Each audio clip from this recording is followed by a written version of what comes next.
और उसी क्षेत्र के जो व्यक्ति है उसका टिकट काट करके किसी दूसरे व्यक्ति को दे दिया जाता है, दूसरे दल से आया हुआ या दूसरे क्षेत्र से आया हुआ, तो कार्यकर्ताओं में बड़ा निराशा देखी जाती है। ब्राह्मण विधायक हैं, अगर वो समाजवादी पार्टी में आते हैं, अगर उनको वहां पर मान सम्मान नहीं मिल रहा है, अगर वो समाजवादी पार्टी में आते हैं, आए, स्वागत है, लेकिन टिकट के भरोसे ना आए कि हम ऐसे भी विधायकों के टिकट काटेंगे जो सिटिंग एमएलए हैं, जो कभी अपनी विधानसभा में अपनी लोगों की मदद तक नहीं करते, कि जो दल बदलू नेता हैं, अगर वो समाजवादी पार्टी में शामिल होते हैं तो उनका स्वागत है, लेकिन टिकट नहीं दिया जाएगा। 2017 में जब उन्होंने गठबंधन किया था कांग्रेस से, कांग्रेस को उन्होंने 105 सीटें दी थी साथियों। 105 सीटों में कांग्रेस ने मात्र 7 सीट जीत करके विधानसभा पहुंची थी।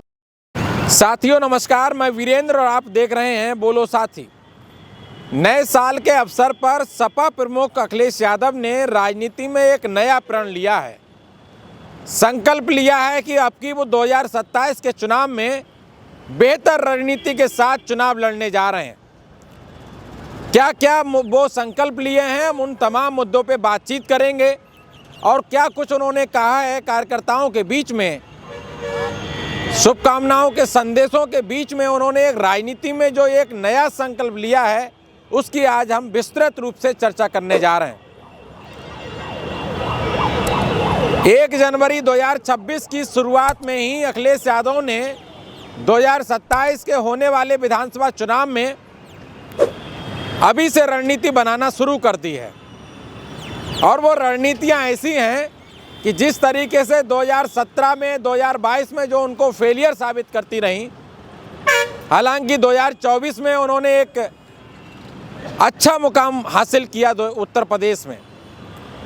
लेकिन विधानसभा चुनाव की बात करें तो 2017 में जब उन्होंने गठबंधन किया था कांग्रेस से,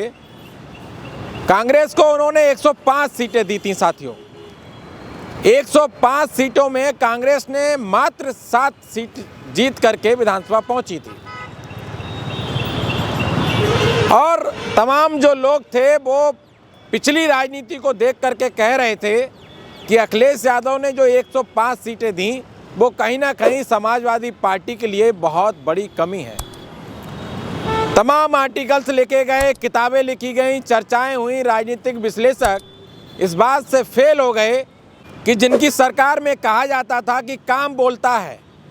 अखिलेश ने एक नारा दिया था कि काम बोलता है, उसी के बलबूते 2017 का वो चुनाव लड़ रहे थे, लेकिन अंततः 47 सीटों पर आकर के समाजवादी पार्टी सिमट गई, जो अब इस दुनिया में नहीं है, जिनको राजनीति का धुरंधर कहा गया, धरती पुत्र कहा गया और जिन क्या क्या नामों से पुकारा गया, श्रद्धेय नेताजी, जिनका अगर पिछली राजनीति का इतिहास उठा के देखें तो कभी उन्होंने गठबंधन का रुख नहीं किया। 1-2 गठबंधन को छोड़ दिया जाए तो बसपा के साथ जो गठबंधन किया था 92 में, और 1-2 गठबंधन छोटी छोटी पार्टियों को हमेशा समेटते थे, उनको चुनाव लड़ाते थे, लेकिन अपने सिंबल पे चुनाव लड़ाते थे, समाजवादी पार्टी के सिंबल पर। भाई 2022 का जब चुनाव आता है तब भी जो है नेताजी ने कहा कि जो तमाम पार्टियों के साथ गठबंधन किया था, चाहे वो ओम प्रकाश राजभर रहे हों या आरएलडी रही हो जयंत चौधरी के साथ, तमाम पार्टियों को जो सीट दी, उसके बावजूद भी समाजवादी पार्टी विधानसभा में बहुमत में नहीं पहुंच पाई। तमाम रणनीतिकार, राजनीतिकार इस बात पर जोर देते हैं कि समाजवादी पार्टी जो गठबंधन शेयरिंग में लेकर के कमज़ोर पड़ती चली गई और जो उसकी अपनी एक ताकत थी दलित, बिछड़े और मुसलमान वोट पाने की, वो कहीं ना कहीं उससे हटती चली गई। 1 जनवरी को जब वो कार्यकर्ताओं से भेंट कर रहे थे तब उन्होंने कई सारे संदेश दिए जो 2027 की राजनीति को एक नई दिशा देंगे। उन्होंने साफ तौर पे ये तक कह दिया लोगों के सामने, अपने कार्यकर्ताओं के सामने, कि जो दल बदलू नेता हैं, अगर वो समाजवादी पार्टी में शामिल होते हैं तो उनका स्वागत है, लेकिन टिकट नहीं दिया जाएगा। ये एक बहुत बड़ा सवाल है। पिछले कई विधानसभा चुनावों में जब देखा जाए तो ऐसा देखा जाता है कि दूसरी पार्टी से आए हुए नेताओं को किसी भी विधानसभा से उतार दिया जाता है। जिससे जो आम कार्यकर्ता होता है, आम नेता होते हैं, जो पिछले 5 सालों से लगातार अपनी विधानसभा में तैयारी कर रहे होते हैं, लोगों की मदद कर रहे होते हैं, उनका मनोबल टूटता है और आपसी मनमुटाव के कारण वो सीट हार जाती है। लगातार देखा जाता है और कार्यकर्ताओं में बड़ी निराशा देखने को मिलती है। लेकिन अखिलेश यादव ने अपने कार्यकर्ताओं के सामने इस बात को कह दिया कि अब की जो भी दल बदलू आएंगे उनको पार्टी में तो रखा जाएगा, उनका स्वागत है। और उन्होंने समाजवाद को जोड़ देते हुए कहा कि समाजवाद यही सिखाता है कि सभी का स्वागत किया जाए, लेकिन समाजवाद कभी ये नहीं सिखाता कि जो मेहनतकश लोग हैं, जो मेहनतकश कार्यकर्ता हैं, मेहनतकश नेता हैं, उनको दरकिनार करके और मलाई चाटने वालों को टिकट दे दिया जाए। इससे उन्होंने किनारा कर लिया है। जो रणनीति 2027 को लेकर लगातार अखिलेश यादव, क्योंकि 2024 का जो चुनाव था लोकसभा का, पीडीए की रणनीति के तहत, जैसा कि अखिलेश यादव के द्वारा बताया जाता है कि उन्होंने दलितों का, पिछड़ों का, मुसलमानों का, उसका वोट हासिल करने में बहुत बड़ी भूमिका निभाई थी, जिसके तहत 37 सीटें लोकसभा में वो जीत कर पहुंचे थे। और एक बात उन्होंने कही थी अपने कार्यकर्ताओं से मिलने के बाद कि हम ऐसे भी विधायकों के टिकट काटेंगे जो सिटिंग एमएलए हैं, जो कभी अपनी विधानसभा में अपनी लोगों की मदद तक नहीं करते,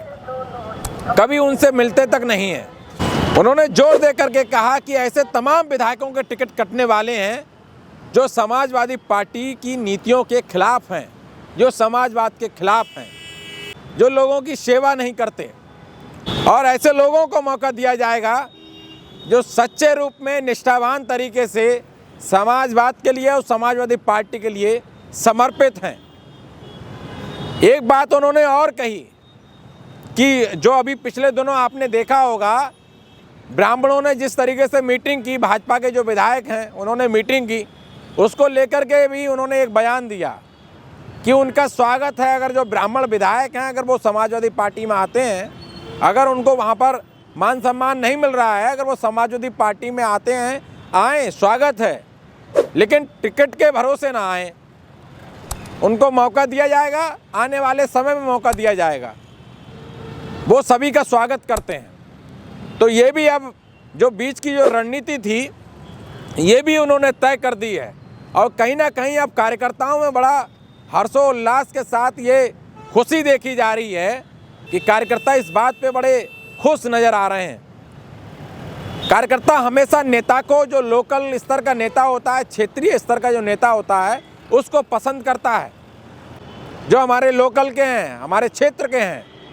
और उसी क्षेत्र के जो व्यक्ति है उसका टिकट काट करके किसी दूसरे व्यक्ति को दे दिया जाता है, दूसरे दल से आया हुआ या दूसरे क्षेत्र से आया हुआ, तो कार्यकर्ताओं में बड़ा निराशा देखी जाती है, जो कहीं ना कहीं अखिलेश यादव अब इसको जो है छोड़ते हुए नज़र आ रहे हैं। उन्होंने भी मन बना लिया है कि 2027 में अगर हमको गद्दी पाना है